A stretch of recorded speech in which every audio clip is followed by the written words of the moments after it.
अव्यक्त हो गए क्या? बाबा, कृष्ण का मित्र सुदामा था, सच्चा मित्र था। तो सुदामा को कृष्ण ने अपनी शादी में क्यों नहीं बुलाया? अपने शादी में क्यों नहीं बुलाया था अपने मित्र को, सुदामा को? गीता में कृष्ण का नाम डाल दिया है, भागवत में नाम कृष्ण का डाल दिया है।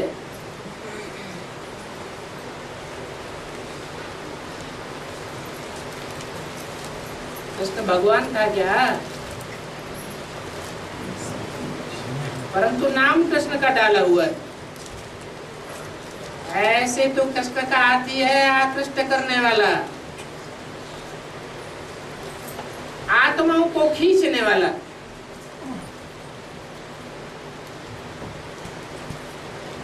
तो आत्माओं को जो खींचेगा तो आत्माएं भागेंगी या शादी करेगा?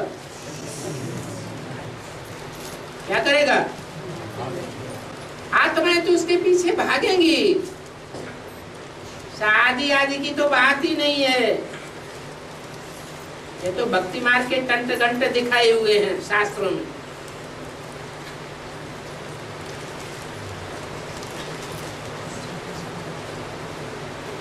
तो बुलाने की तो बात ही नहीं होती है। सुदामा का तो आती है जिसने सुंदर सुंदर दाम धारण किया। दाम माने धन संपत्ति। भगवान की दी हुई संपत्ति क्या है?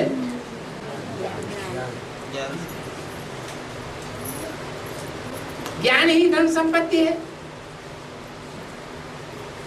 उस धन संपत्ति को जिसने धारण किया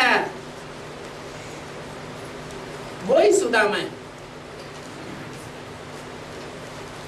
कृष्ण भगवान शिव है। सुंदर दाम धारण करने वाली राम की आत्मा है।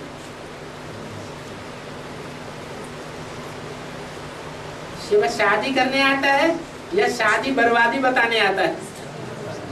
है? बताता है शादी बर्बादी। तो भगवान कृष्ण के रूप में खुद शादी कैसे करेगा? और कर्म अकर्म विकर्म क्या होता है?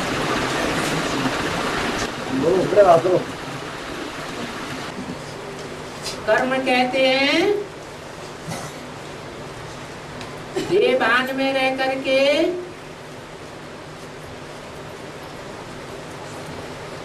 जो भी कर्म किए जाते हैं वो पाप कर्म बन जाते हैं।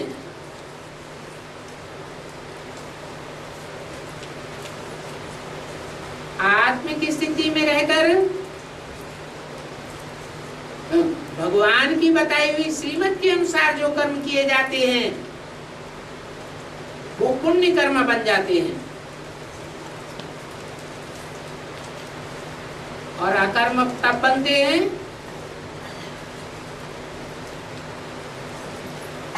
जब हम परमात्मा बाप की स्मृति में रहते हैं। जैसे बाप अकर्ता है तो हमको भी अकर्ता बनाता है, परंतु पूरी स्मृति होनी चाहिए, निरंतर अभ्यास चाहिए, सहज याद चाहिए। निरंतर न हुआ, बीच बीच में औरों की याद आती है तो विकर्म जरूर बनेगा।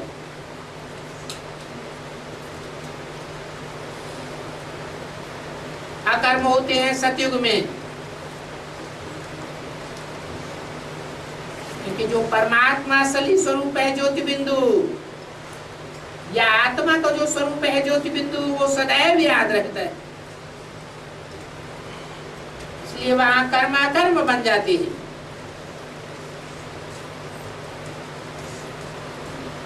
द्वापर युग से द्वैतवादी युग आ जाता है।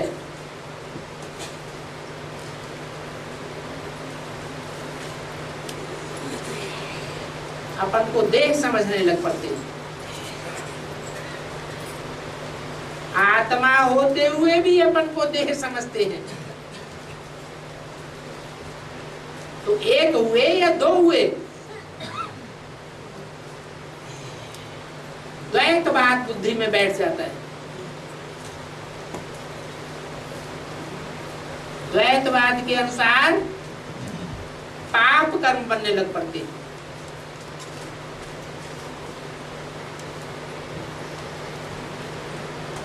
तो द्वापर कलयुग में पाप कर्म बनते हैं देवभान के कारण,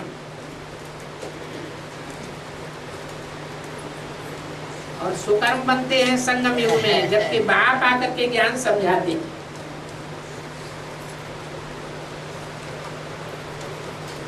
रास्ता बताते हैं कि कैसा कर्म करने से सुखी रहेंगे, कैसा कर्म करने से सुंदर कर्म कहा जाएगा।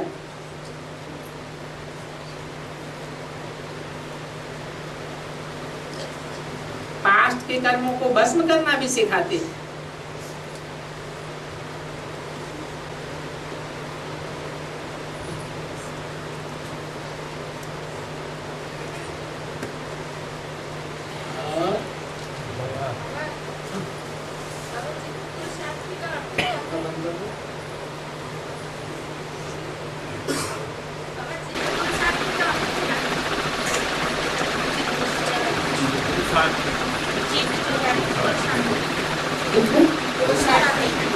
चित्त पुरुषार्थी,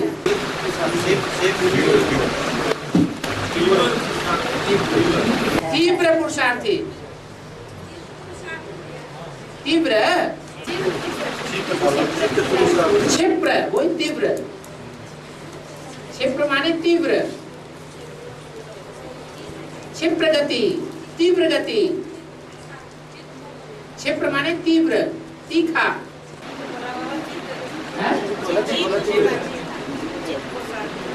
चित्त और पट्ट पुरुषार्थी नहीं, पट्ट पुरुषार्थी माने जो पट्ट में गिर जाए।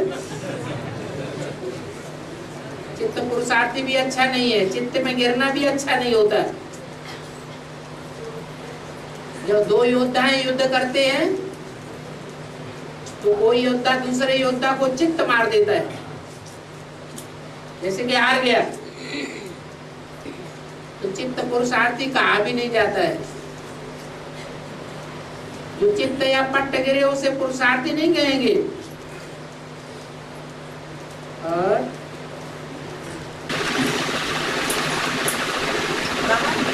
बाबा बोलते हैं ना कि सारे संसार को बोल बोल के संदेश नहीं किया जा सकता, तो मन की मौन से जो है नहीं रह ये बात तो जब आप शुरू कर दो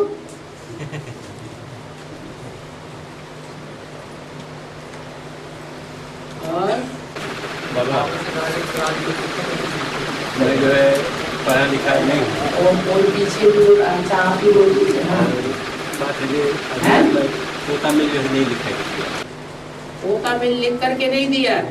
हाँ, अनपढ़ है, अनपढ़ है, पढ़े नहीं है, अनपढ़ है, पढ़े हुए नहीं है। अच्छा, हम जो है कोई भी पोता में चाहे कोई भी बाबा के जो है चिट्ठी लिख के, मतलब मैं नहीं दिल के बात दे सकता, कोई भी दिल के बात मैं लिख के नहीं दे पाता। हाँ, और बाबा का मुरली में भी जैसे आया था कि जब तक पोता में नहीं देंगे तब तक जो है कोई ज्ञान जो है बुद्धि में नहीं बैठेगा, अड़ेगा नहीं। वो कोई बातें याद आती रहेंगी। हाँ, अब बुद्धि में जो है मतलब मुरली सुनता मन कौन जो है बुद्धि में नहीं अड़ सकता है, नहीं याद रह पाता है, बुद्धि में मुरली की बातें नहीं बैठती, याद नहीं रहता है। हाँ, जो मैं किसी को सेवा करता हूँ, ईश्वरी किसी को सेवा कर पाऊँ, किसी को मतलब कि बतला पाऊँ, हाँ, बुद्धि में नहीं अड़ पाता। हाँ, 2006 में पहले मैं भर्ती किया था, तो उस समय जो है मैं मंथन करता था, कोई कुछ समझा सकता था, मेरे को बुद्धि अच्छा चलता था, मेरा भी जो नहीं चलता। अगर अपने अंदर की बात लिख करके नहीं दे सकते हैं तो कोई अजीज दोस्त होते हैं उनसे लिखवा के दे दो, वो तुम्हारी बात इधर उधर आउट नहीं करेंगे।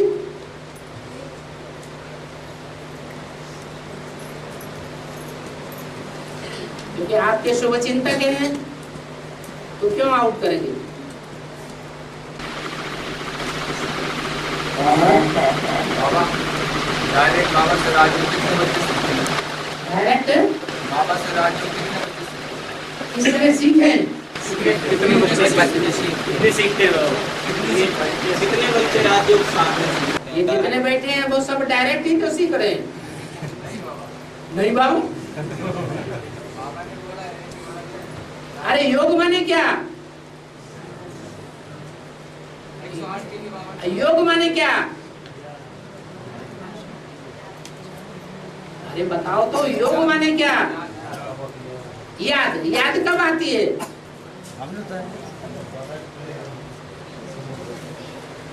फूल है, फूल को सूंघा, बड़ी खुशबू बढ़िया है।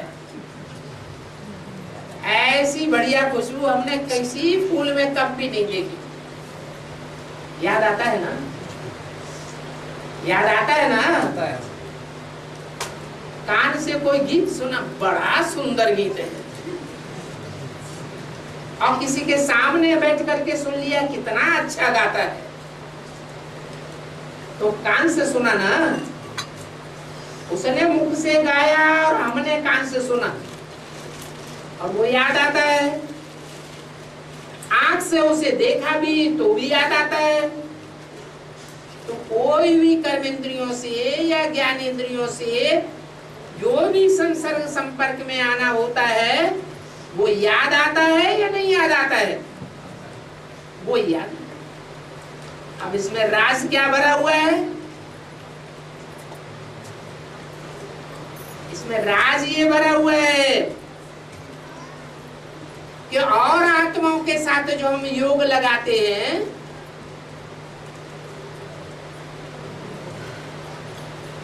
उस योग में और बाप के साथ जो योग लगाते हैं उसमें अंतर क्या है?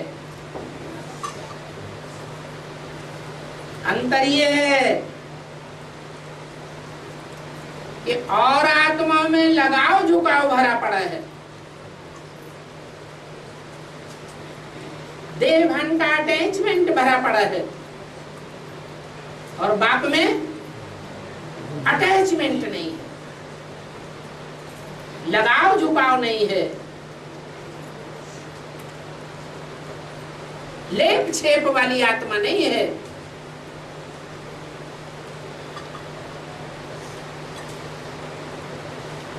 ये राज भरा हुआ है। इसलिए बाप की याद एक ही अंतिम जन्म में होती है, और वो याद की शक्ति सारी दुनिया के कण कण में समा जाती है।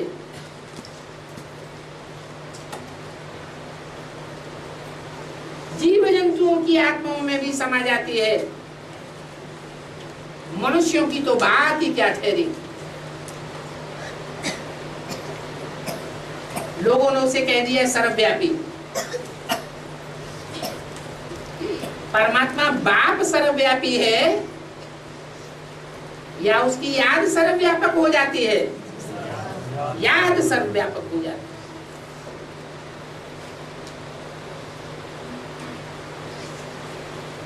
और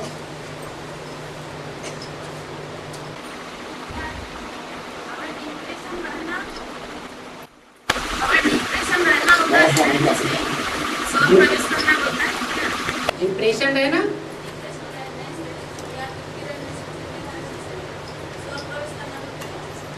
डिप्रेशन में रहेंगे तो सोल प्रवेश कर सकती है,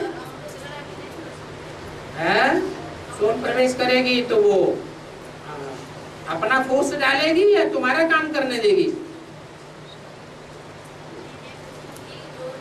ये बांध में रहने से डिप्रेशन होता है।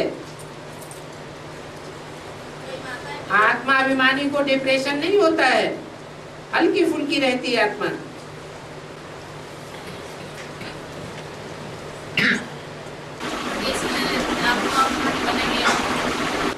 आत्मा अभिमानी बनना बहुत जरूरी है।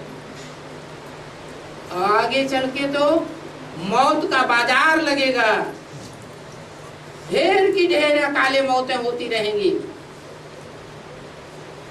जो अकाले मौत में मरते हैं वो भूत प्रेत बनते हैं। उनको अपना आधार चाहिए। एक एक आधार में अनेक सोलें प्रवेश करेंगी, उल्टे पलटे काम कराती रहेंगी। इसलिए अभी से बहुत प्रैक्टिस करनी है।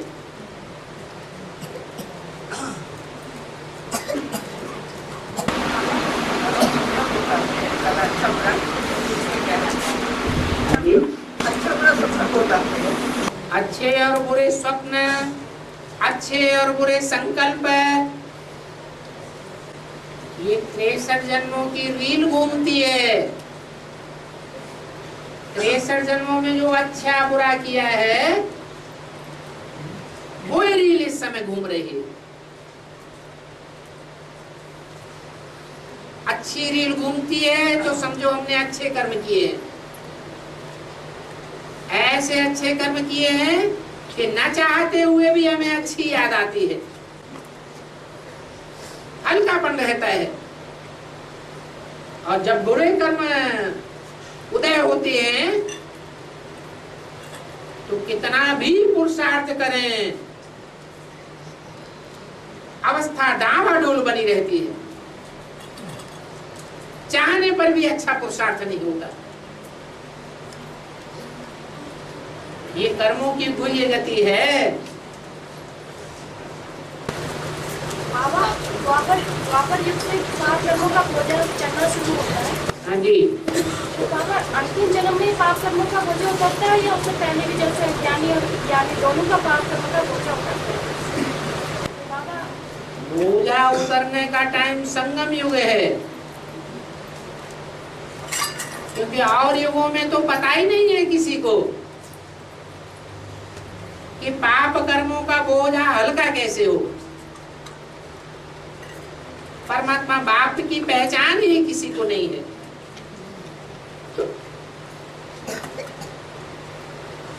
और बाबा तो राम को वनवास किया था फिर तुम्हें तो कहते हैं राम को वनवास किया था। हाँ, और फिर बेहद में भी कई है। माताएं सब एक जैसी होती है क्या? है?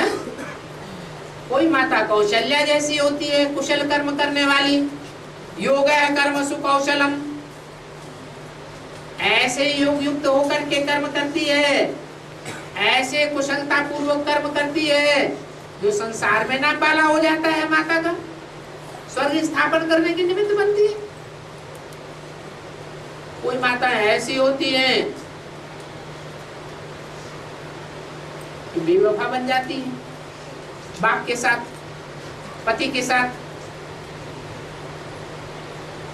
बाप तो कहते हैं आज्ञाकारी, वफादार, फरमानबरदार, ईमानदार होना चाहिए। पत्नी के संबंध में वफादार होना बहुत जरूरी है। वफादार न रहे, जो बातें पति को ही मालूम होनी चाहिए वो बातें सबको दूसरों को बताना, अथवा कोई खास दूसरे व्यक्ति से प्यार कर लेना। कई से मोह लगा लेना, उनका नाम पड़ गया कई माता। तो ऐसी माताएं वाचा से भी विकर्म कर बैठती हैं, कर्मेंद्रियों से तो विकर्म करती ही हैं, मनसा भी भ्रष्ट होती है। ब्राह्मणों की दुनिया में ही सब बैठी हुई है, नंबरवार कैकैया हैं, नंबरवार कौशल्या हैं।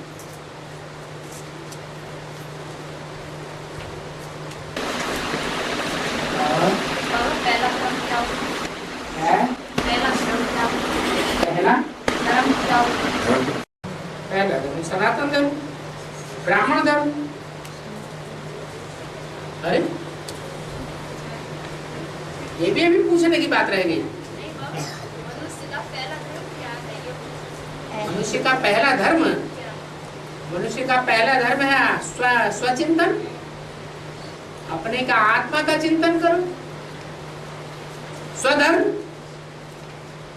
हम हैं कौन? पहले पहले हम क्या हैं? आत्मा है। तो आत्मा है तो आत्मा के धर्म में टिके।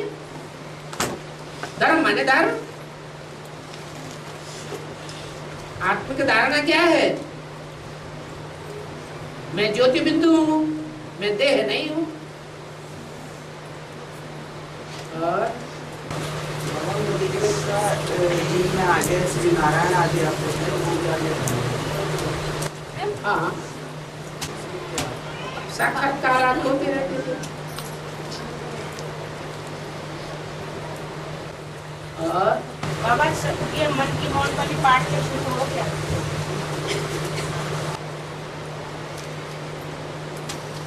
बहुत सी माताएं ये अनुभव करती है कि जो काम हम बोल बोल के नहीं करा पाए, बहुत मेहनत करके नहीं करा पाए, जब से अंदर अंदर बाबा की याद करना शुरू किया, अमृत वेला मौन रह करके सर्च लाइट देना शुरू किया, तो वो काम आरंभ होने लगा। यही मन का मौन है। मन सबसे सशक्त 11वीं इंद्रिय है। ऐसी इंद्रिय है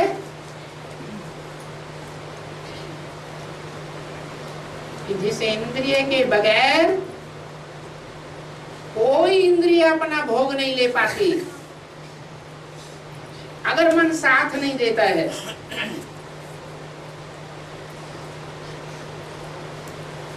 तो मन बड़ा प्रबल है।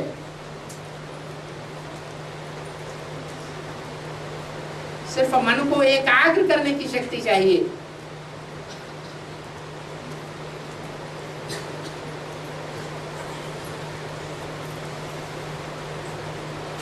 और वो एक भी चुनना पड़े कि किसके अग्र रहने की शक्ति चाहिए।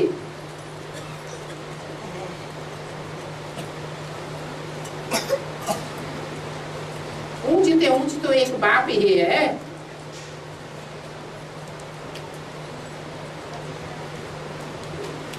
मन सदैव एक के आगे बना रहे।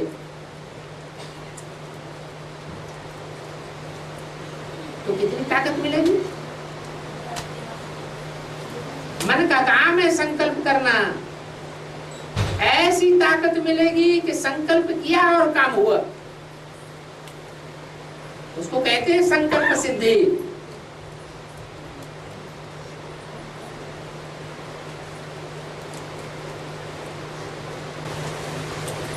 बाबा, कोई आत्मा अगर शरीर छोड़ती है तो उसको रहित करना चाहिए कि नहीं करना चाहिए? काम वो करना चाहिए जिससे कोई फायदा हो। जिससे नुकसान हो उससे कोई फायदा नहीं है काम करने का, तो काम क्यों करना चाहिए?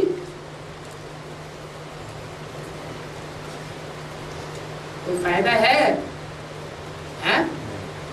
फायदा नहीं है। लेकिन कोई पूछता है तेरे भी करें, तो कहो खूब करो। तुम अपनी भक्ति पूरी कर लो। जब भक्ति पूरी हो जाएगी तो तुम्हारी बुद्धि में ज्ञान बैठना शुरू हो जाएगा। कोई को भक्ति करने से मना नहीं करना है, ये भी एक पाप हो जाता है।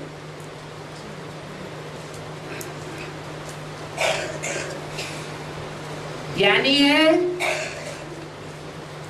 जिसने बाप को पहचान लिया, वो तो बाप की वाणी को टटोलेगा। बाप ने क्या डायरेक्शन दिया है? मुरली में कभी डायरेक्शन आया है कि 13वीं करो, मुंडन करो, हैं? जनेऊ धारण करो? आया? नहीं आया। तो क्यों पूछा जाता है? इसलिए पूछा जाता है कि ज्ञानदाता की अभी पहचान नहीं हुई है, या तो ज्ञानदाता मिला ही नहीं है। ज्ञानदाता एक ही है, एक ही सदगति दाता है। ज्ञान से ही सदगति होती है, अज्ञान से दुर्गति होती है। परंतु ये बात बुद्धि में बैठ ही नहीं है, तो अज्ञान की ही बातें पूछते रहेंगे, फिर भी करें या नहीं करें।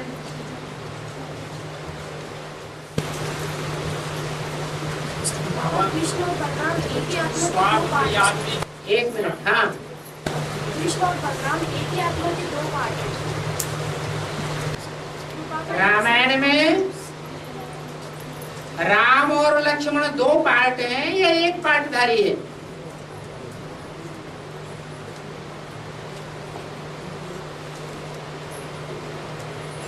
हैं? दो पार्टधारी है। भागवत में और महाभारत में कृष्ण और बलराम दो पार्टधारी हैं या एक ही पार्टधारी है? दो पार्टधारी। बाबा का ही तो पार्ट है बलराम का।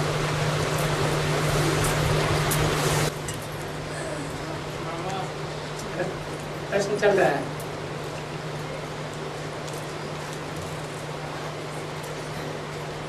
जिसने अंत किया उसने सब कुछ किया।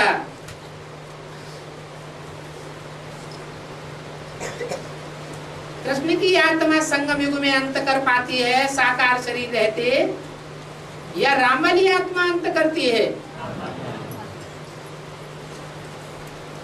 परंतु राम वाली जो आत्मा अंत करने के निमित्त बनती है,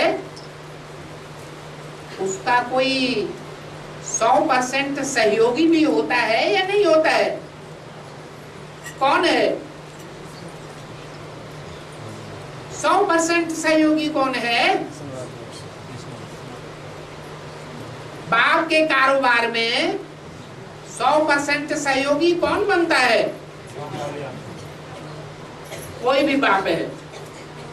उस बाप का कारोबार को चलाने वाली, बढ़ाने वाली 100% सहयोगी आत्मा कौन बनती है?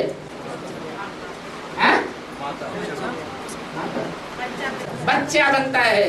बाप के कारोबार को आगे बढ़ाने वाला 100% सहयोगी बच्चा बनता है। बाप के राज्य को आगे बढ़ाने वाला, नाम वाला करने वाला बच्चा बनता है। तो राम बाप का पार्ट है, सत्य में उसका बच्चा कौन बनेगा? कृष्ण वाली आत्मा। तो जो कृष्ण वाली आत्मा है वही राम का बल है प्रैक्टिकल जीवन में। उसे हनुमान कह दिया है।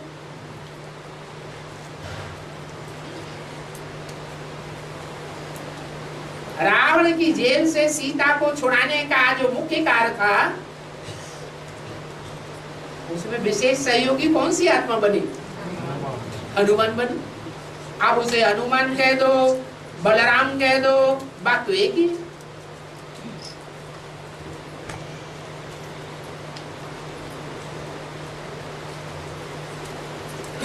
ज्ञान बड़ा पेचीदा है। कृष्ण की आत्मा बलराम हो गई, और राम वाली आत्मा भगवान हो गई।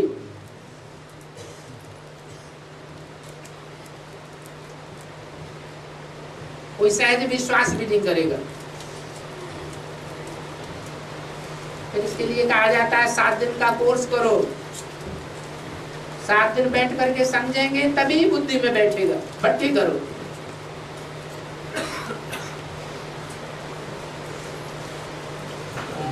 हाँ जी, स्वाद और याद में क्या डिफरेंस है?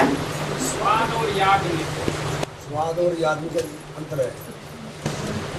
हम कैसे स्वाद से याद की तरफ याद जो है वो मन से बुद्धि से किया जाता है और स्वाद इंद्रियों से लिया जाता है। नहीं समझ में आया? मन भी एक इंद्रिय है? मन भी एक इंद्रिय है। मन सूक्ष्म इंद्रिय है और इंद्रियां स्थूल हैं। उन स्थूल इंद्रियों से स्वाद लिया जाता है, परंतु अगर उन इंद्रियों के स्वाद में मन सहयोगी नहीं है तो वो स्वाद भी महसूस नहीं होता। स्वाद से याद की तरफ कैसे बढ़ सकते है? स्वाद से याद की तरफ कैसे बढ़ सकते स्वाद से याद की तरफ याद की तरफ कैसे बढ़े?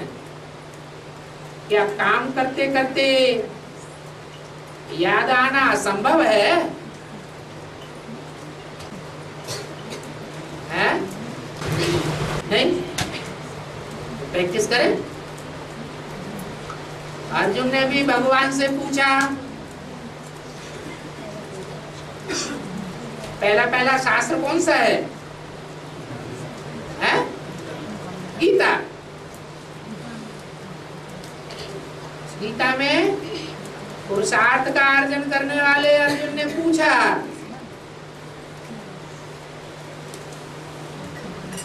ये मन बड़ा चंचल है, कैसे एकाग्र करें? तो जवाब क्या आया? अभ्यास करो, अभ्यास है न तो कौन्तेय, दुनिया से वैराग पैदा करो। इन आंखों से जो कुछ देखते हो वो सब मिथ्या है, उससे वैराग आ जाना चाहिए। सब झूठा है, सब धोखेबाज है। अंत में एक परमात्मा बाप ही सहयोगी बनेगा। इसलिए सबता जी हर बाजू इन 2 बातों के अलावा और कोई रास्ता नहीं है मन को एकाग्र करने का। स्वाद में बुद्धि बहुत अच्छी है? स्वाद में बुद्धि बहुत अच्छी चाय में? स्वाद में है। ये तो हर आत्मा का अलग अलग हिसाब किताब है। जैसी जैसी प्रैक्टिस डाली है ऐसी ऐसी प्रैक्टिस पड़ी हुई है। कोई ने जिह्वा की बहुत खराब आदत डाल दी है और जन्म जन्मांतर की आदत पक्की हुई पड़ी है, तो क्या करना पड़ेगा?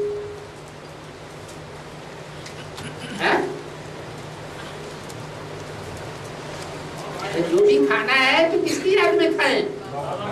बाबा की याद में खाएं। बुद्धि स्वाद में आ जाती है। बुद्धि स्वाद में आ जाती है। हाँ, मन बुद्धि स्वाद में आती है। बार बार स्वाद में आए, बार बार परमात्मा की याद में रमो।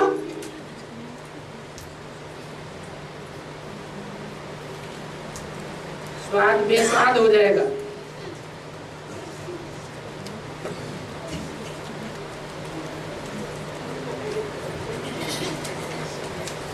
चौपड़ा तैयार हो गया। हाँ, बाबा का कोई बच्चा अगर भौतिक परिवार में रहता है हाँ, तो पुरुषार्थी हाँ, श्रेष्ठ पुरुषार्थी अच्छा पुरुषार्थ करता है, इसके में चलता है, हाँ, क्या ऐसी आत्मा 108 की माला में आएंगी? क्यों नहीं आ सकती? जो लौकिक परिवार में रहता है जो बच्चा, वो लौकिक परिवार में रहते हुए बैलेंस में नहीं चल सकता, बैलेंस में भी चल सकता है और बाबा की हर श्रीमत को फॉलो नहीं कर सकता। जब हर श्रीमत को फॉलो करेगा तो सरेंडर हुआ या नॉन सरेंडर हुआ? सरेंडर बुद्धि हुआ। जो सरेंडर होंगे वो राजयोग पक्का पक्का सीख सकेंगे। सरेंडर होने वाले ही राजाएं बनेंगे, राजकुल में आवेंगे। बाबा ने बोला अंदर वाले दास दासियां बनेंगे। हाँ, सब थोड़े ही, ये थोड़े का सब बनेंगे। ये कहा कि अंदर वाले भी रह जावेंगे और बाहर वाले भी ले जावेंगे। सब बाहर वाले ले जावेंगे, जैसे सब बाहर वाले नहीं ले जावेंगे, कोई कोई ले जावेंगे, ऐसे ही सब अंदर वाले नहीं रह जावेंगे, कोई कोई रह जावेंगे। गृहस्थ परिवार में रहते हैं लेकिन 8 की माला में आ सकते हैं। अरे अभी तो कहा 8 की माला जो 8 की माला में आने वाले हैं वो नष्टो मोहा होंगे शुरुआत से ही। उन्हें कोई परवाह नहीं है किसी की, एक बाप दूसरा न कोई। काम करेंगे तो किसका करेंगे? एक बाप का काम करेंगे। टाइम देंगे तो किसके लिए देंगे? एक बाप के कार्य में टाइम देंगे। धन अर्पण करेंगे तो कहाँ करेंगे? एक बाप के कार्य में धन अर्पण करेंगे। तन की सेवा देनी होगी तो कहाँ देंगे? एक बाप के कार्य में तन की शुरुआत से ही फाउंडेशन ही उनका ऐसा होगा।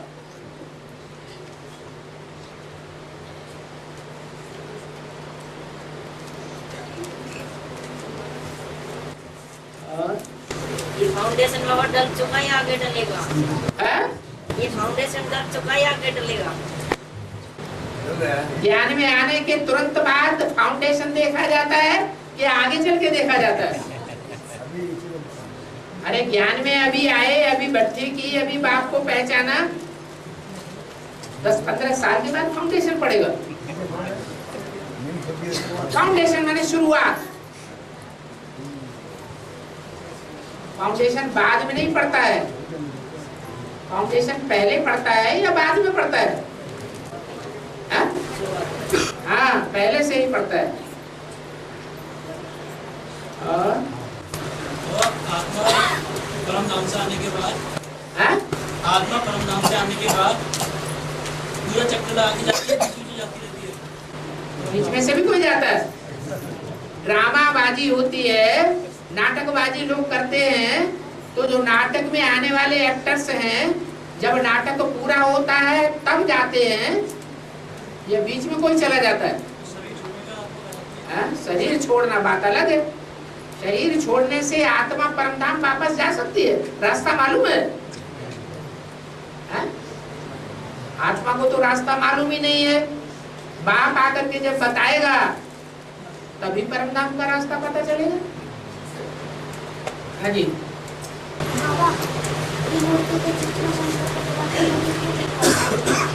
मूर्ति के चित्र में शंकर को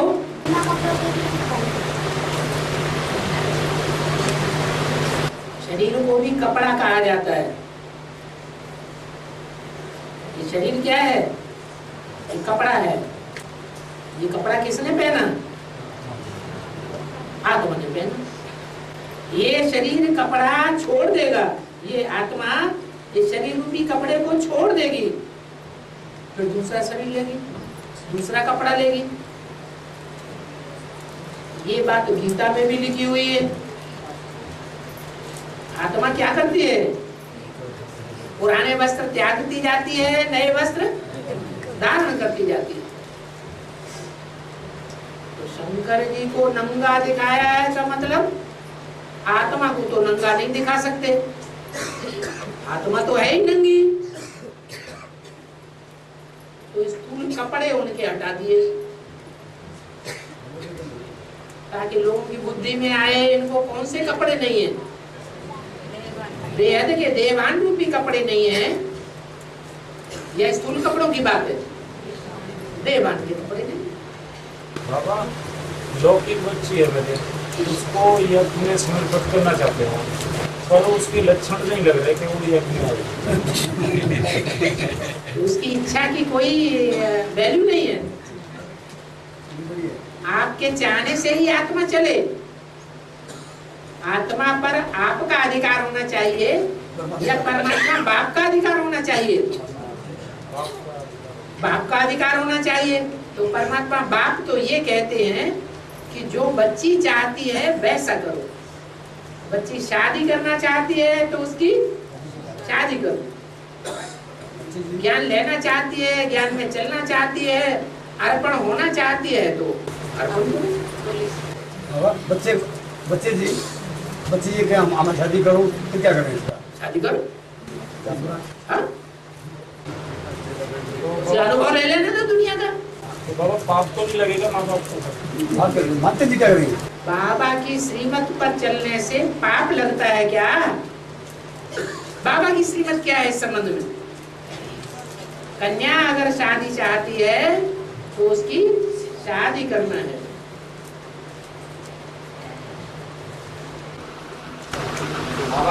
हाँ। भक्तिमार्ग में एक कहानी है कि शंकर जी ने पार्वती को जमुना के कंठे पे अमर कथा सुनाई। जमुना के कंठे पे अमर कथा सुनाई और वो सुनते सुनते पार्वती सो गई।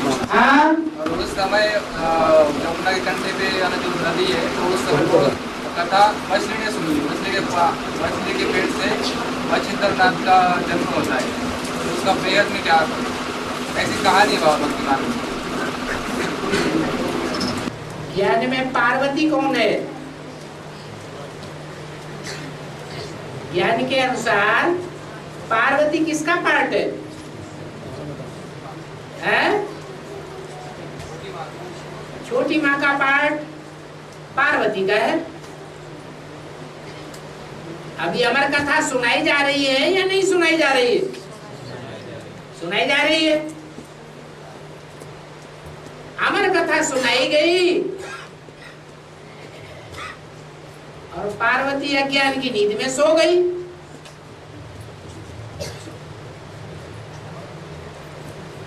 सो गई या जागृत है? सो गई। जो एडवांस ज्ञान की बातों पर ध्यान देना चाहिए वो ध्यान नहीं दिया। न ध्यान देने के कारण जो प्राप्ति होनी चाहिए राजाई की, आदि देना अच्छा, रानी बनना अच्छा या राजा बनना अच्छा? राजा बनना अच्छा। जो निराधार पुरुषार्थ राजाओं का होता है वो पुरुषार्थ नहीं कर सकी।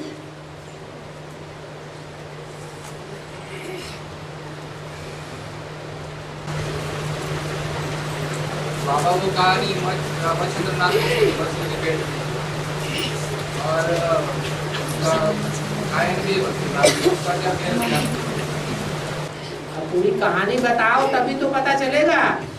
कहानी का नाम देने से थोड़ा ही होगा। शंकर जी जब अमर कथा सुना रहे थे पार्वती को तो पार्वती जी सो गए। आपको तो मालूम है कि सो गई, उसका जवाब दे दिया। उस टाइम पे मछली के पेट के अंदर उसने सुनी, उस आत्मा ने वो कहानी। अमरनाथ के मंदिर पर कबूतर कथा सुन रहा था।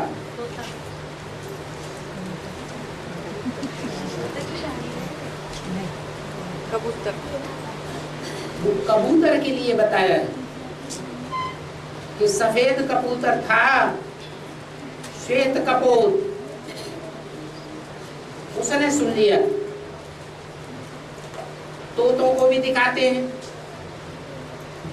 कि तोतों ने भी कथा सुनी। शिव के मंदिर में काले कबूतर भी रहते हैं।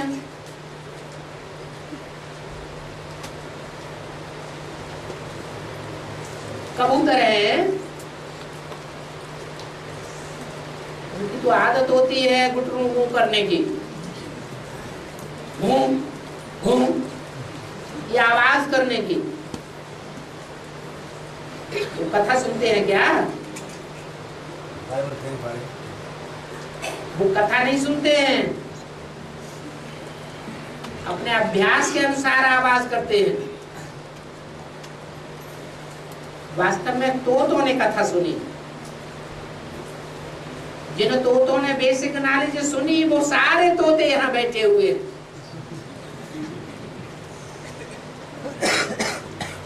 कथा सुन करके उड़ गए और चारों तरफ आवाज कर दी कि प्रैक्टिकल में भगवान बाप आया हुआ है एक व्यापी होकर।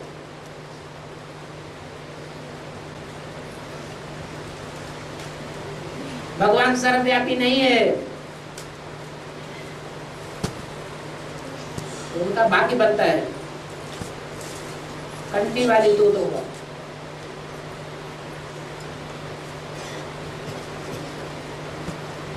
किसके बच्चे हैं? बच्चे गंदा के बच्चे हैं या नहीं है? मछली के बच्चे हैं या नहीं है?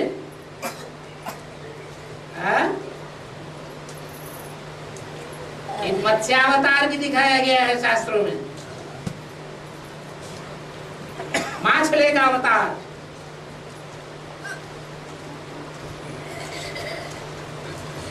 दिखाते हैं, उसका आकार बढ़ता ही चला गया। राजा ने उसे कमंडल में डाला, बढ़ गई। घड़े में डाला, बढ़ गई। बड़ी नाद में डाल दिया, भर गई। सरोवर बनाया, वो भी भर गया। नदी में डाला, नदी भी भर गई। आखिरी सागर में छोड़ दिया। ज्ञान सागर की बात है।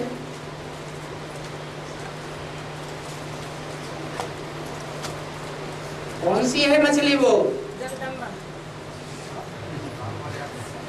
रमबलिया तो मछली है,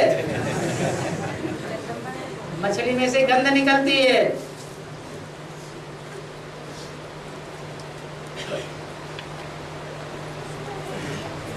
गंधा नाम दे दिया।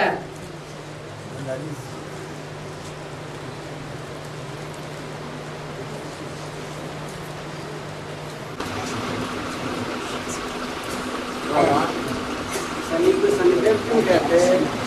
शनि को शनिदेव क्यों कहते हैं? और उन पर तेल भी चढ़ाया जाता है वर्तमान में। ये सारी सृष्टि गुण दोषमयी है। शनिदेव में कोई गुण भी है विशेष, जो गुण और देवताओं में उतने नहीं है।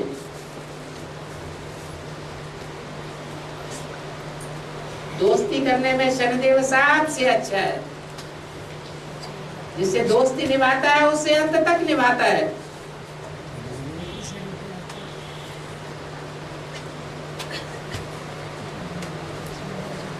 दोस्ती निभाना अच्छी बात है या खराब बात है? अच्छी बात। इसलिए शनिदेव की भी पूजा होती है देवता के रूप में। और उन पर तेल क्यों चढ़ाया जाता है? जो दुनिया को अर्पण किया होगा वही तो मिलेगा। शुद्ध चीज घृत अर्पण की होगी तो घी मिलेगा। तेल शुद्ध होता है या घी शुद्ध होता है? घी शुद्ध होता है। याद का भी घृत होता है, याद का तेल भी होता है। तेल रिफाइन भी किया जाता है। तेल तो मशीन से निकाला जाता है। तेल तो मशीन से निकाला जाता है। क्यों? बिना मशीन के तेल नहीं निकल सकता। ये तो हाथ से आ गया। धानी से निकलता है ना।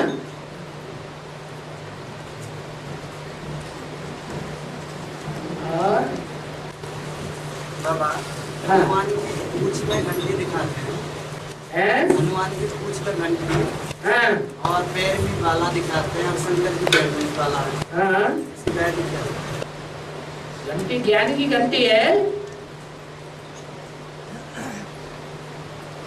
जैसे मंदिर में घंट दिखाते हैं वैसे हनुमान को घंटी दिखाते हैं। ज्ञान की घंटी नहीं बजाएंगे तो उनकी पूंछ में ढेर के ढेर वस्त्र आके कैसे लिपटेंगे। लंका के सारे सुंदर सुंदर वस्त्र कहाँ आके लिपट गए? हनुमान की पूंछ में आके लिपट गए। वो वस्त्र चैतन्य थे या जड़ थे? चैतन्य वस्त्र थे, तो ज्ञान की घंटी बजाए बगैर चिपक गए आगे। फिर उन्होंने कथा बना दी, हनुमान की पूंछ में लगन न पाई आग, लंका सारी जल गई, गए निशाचर भाग। ऐसी ऐसी बातें बनाई हुई हैं बैठ के, है तो यहाँ की सारी बात। लंका में बड़े बड़े या छोटे छोटे रहते थे? बड़े बड़े आदमी रहते थे। ये सारी दुनिया लंका है, इसमें बड़े बड़े आदमी रहते हैं जिनका बहुत मान मर्तबा है। हनुमान की पूंछ ऐसी बढ़ेगी कि सारी लंका में आग लगेगी।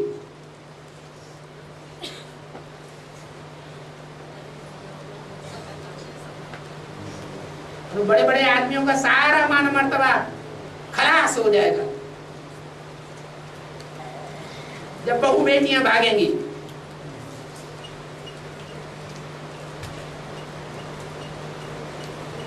बोलो, मान मर्तबा खलास हो रह जाएगा? खलास हो जाएगा।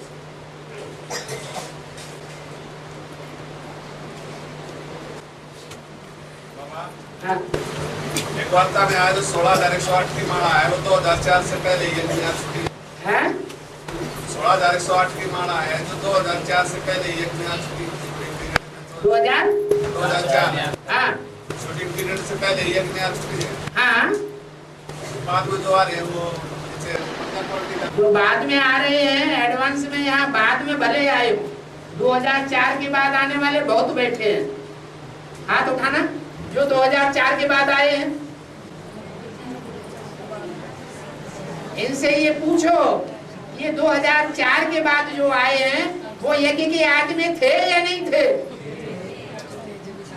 तो 2004 के बाद के गिने जाएंगे या आदि के गिने जाएंगे? हैं? तो देह की स्थिति से देखते हो तो देह याद रहती है, आत्मा भूल जाती है। और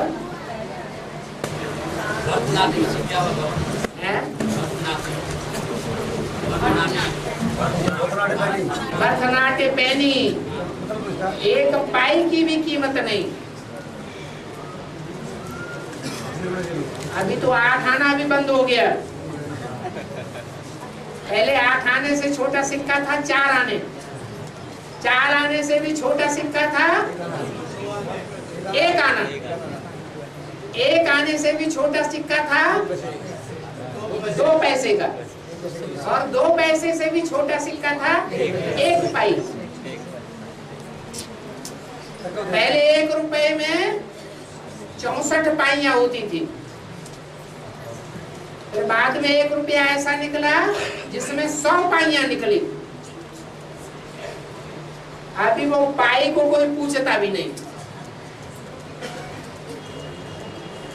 तो कहा गया भरतनाट्य पैनी, वर्तमान कीमत, 1 पैनी की भी कीमत नहीं। और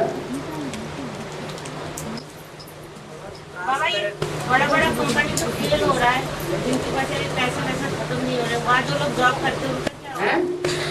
बड़ी बड़ी कंपनी जो फेल हो रही है ना, जो कहते हैं पैसे नहीं है, वर्कर को सैलरी वगैरह जो देने में उनको दिक्कत आ रही है, उनका क्या होगा?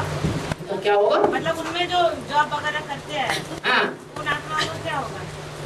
क्या होगा? सारी दुनिया का क्या होगा? जब बाबा ने तो बता दिया सब धंधों में है नुकसान, तो सारे धंधे वालों का क्या होगा? जो सारे धंधे वालों का होगा सो उनका होगा, हो रहा है।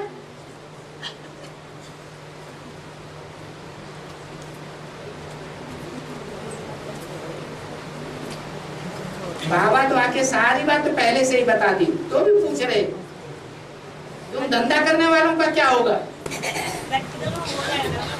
तो क्यों पूछ रहे? और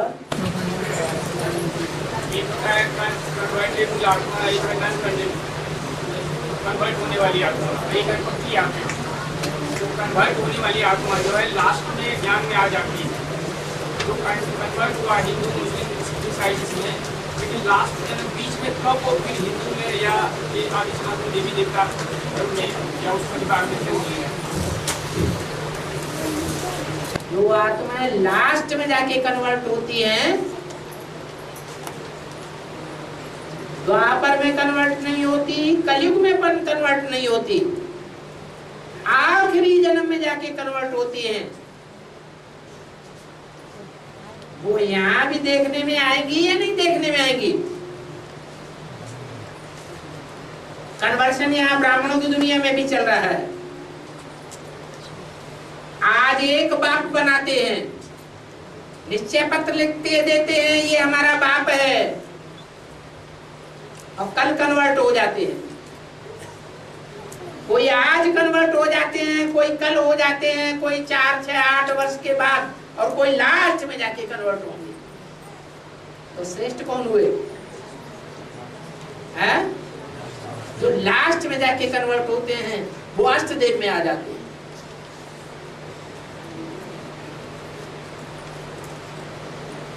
कोई घड़ी घड़ी कन्वर्ट होते रहते हैं।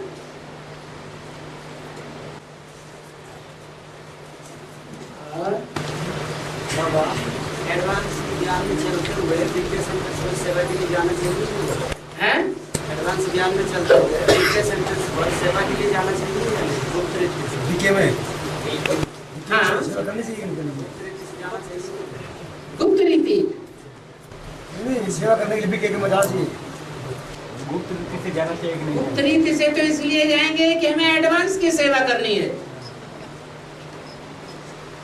अगर एडवांस ज्ञान की सेवा करनी है तो गुप्त रीति से जाना भी अच्छा है।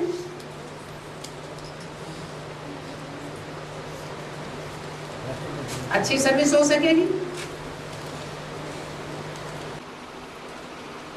बाबा एक आत्मा ने पूछा था, ये एक आत्मा ने पूछा ये जो आदिवासी होते हैं ना, जो निर्वस्त्र रहते हैं जंगल में, ये किसका प्रभाव है? सबसे आदि में कौन है? कौन से धर्म वाले हैं? आदि सनातन देवी देवता धर्म तो सतयुग में है। उससे भी पहले कौन है? ब्राह्मण है। ब्राह्मणों में भी नौपुरी के ब्राह्मण हैं या सब निर्वस्त्र ब्राह्मण हैं? हैं?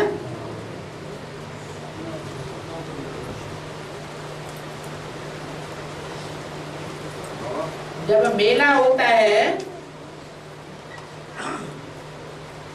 इलाहाबाद में, त्रिवेणी संगम का कुंभ का मेला पड़ता है, उस मेले में सबसे पहले स्नान कौन करते हैं? हैं? नागे। कहाँ की यादगार? हैं? यहाँ ब्राह्मणों की संगमी की दुनिया की बात है। जो यहाँ अपने को नंगी आत्मा बनाने वाले हैं पहले पहले, वो पहले पहले ज्ञान स्नान करते हैं। आया समझ में?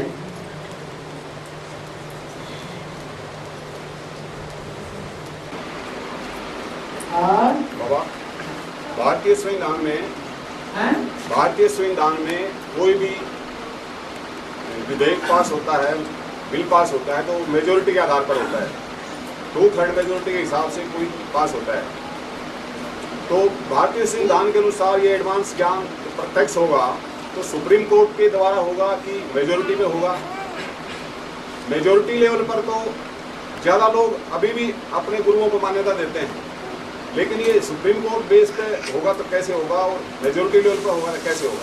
पहले हमें ये देखनी है कि मेजोरिटी के आधार पर जो प्रजातंत्र राज्य चल रहा है वो सफल कितना हो रहा है।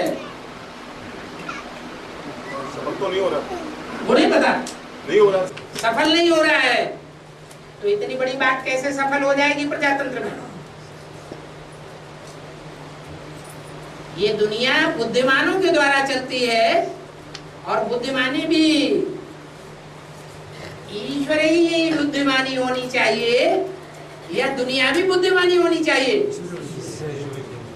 ईश्वर की बुद्धिमानी के आधार पर जो चलते हैं उनके आधार पर ये दुनिया चलती है।